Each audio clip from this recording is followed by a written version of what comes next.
Hi, everybody. This is Mike Gertis from the Greater Philadelphia Center for Spiritual Living with Wonder Dog Yoga, bringing you another love note.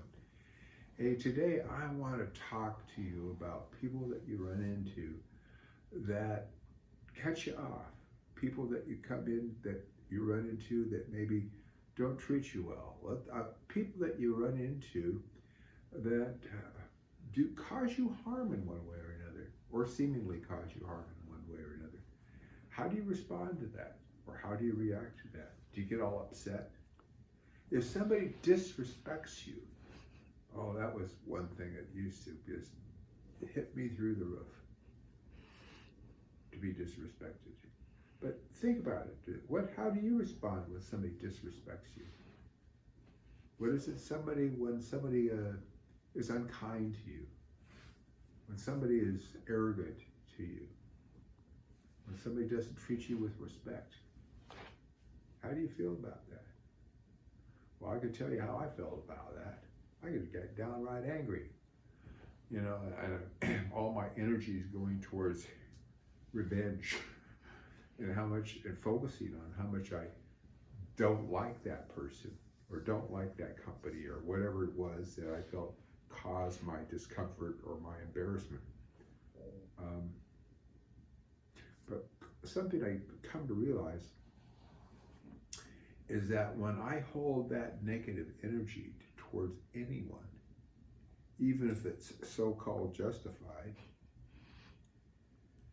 I'm thwarting the good energy flowing through into my life. Now, while it may seem to be a goody-goody two-shoe kind of thing to forgive people and to let them be and to wish them well and hope only the best for them, the truth is that's really being a metaphysical warrior. That's really knowing how to deal with stuff so that it provides you with the opportunity to still express the type of life that you want to express. Now, if somebody did something to you, hurt your feelings, and you carried that with you and continue to carry it with you, it could be 20, 30 years later, that person's still in control of you, still the boss of you, because you're still ruminating over what somebody did or didn't do 30, 40, 50, sometimes another 50, 60 years ago. So why not instead, here's a radical idea, why not instead see that when somebody does something of disservice to you, choose to see that there's some good in it for you. Choose to see that that person is actually doing you a favor.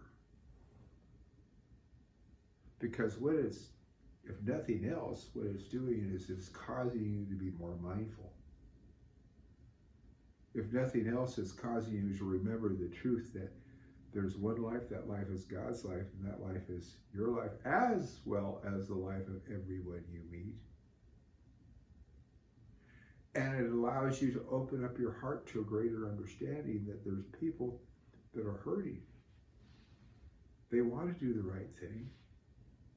They just have unintelligent ways of expressing their needs, wants, desires.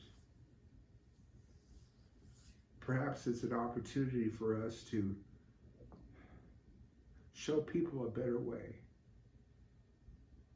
If nothing else, but by showing them an example of loving anyway, being kind anyway, not erupting in a fit anyway, but choosing to stay focused, choosing to keep our mind focused on the truth, focused on God, focused on spirit, focused on the qualities of love, and see those qualities in everybody, including the people that were acting up to you. Can you imagine how that's going to change the world? How it's going to change the situations you run into? And the good news is, too, is that radical metaphysical warriorhood puts you instead to really being a step up in your spiritual growth and direction. It opens you to a greater flow of good into your life. Now, we all have and are a flow of good. And as we open up to it, even more comes through us and to us. And so I think it's imperative so that God may be better expressed by means of us, so that God can have a good time by means of us, that we do everything we can to keep that channels of love open, keep those the flow, the doorway open for the greater flow of life, not restricted or make it tighter or shut it off. When we hold a resentment, when we're seeking revenge, when we got some anger going, when we got any of that resentment or that kind of stuff going, we're shutting it off. We're shutting it off. And if we do it long enough, we'll poison the well. So, let's think about love. Let's think about every opportunity we see to see love, to be love, to see the truth, to express the truth, and love everyone. That's all for tonight. See you soon.